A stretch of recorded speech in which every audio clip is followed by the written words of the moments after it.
Alors, il y a différents types de risques en milieu professionnel. On va pouvoir rencontrer notamment des risques biologiques qui vont être liés à l'exposition à des virus ou des bactéries. C'est notamment le cas, par exemple, dans les professions médicales. Quand on travaille dans un hôpital, on est exposé à ces risques particuliers, mais également quand on est éleveur, au contact des animaux, où on peut être exposé notamment à des zoonoses. Puis il y a les risques chimiques. Ils sont de plusieurs types, comme les pesticides, les biocides, les nanoparticules, des solvants. On peut être exposé également à des produits d'entretien, par exemple.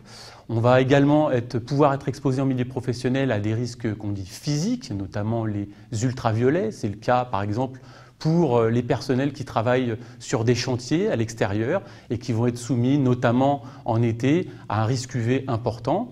Puis enfin, il y a le risque organisationnel, notamment, par exemple, quand des salariés sont exposés au travail de nuit ou à des horaires atypiques.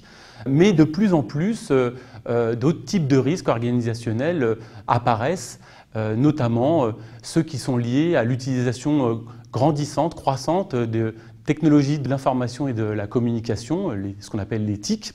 Alors comment on va évaluer ces risques? Eh bien, la première étape, c'est de caractériser, d'identifier les dangers, les nuisances auxquelles sont exposés les salariés.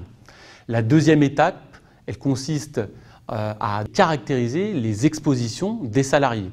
Et dans cette étape de caractérisation des expositions, il faut porter une attention particulière au travail réel, à l'activité réelle des salariés, parce qu'elles peuvent conditionner ces expositions.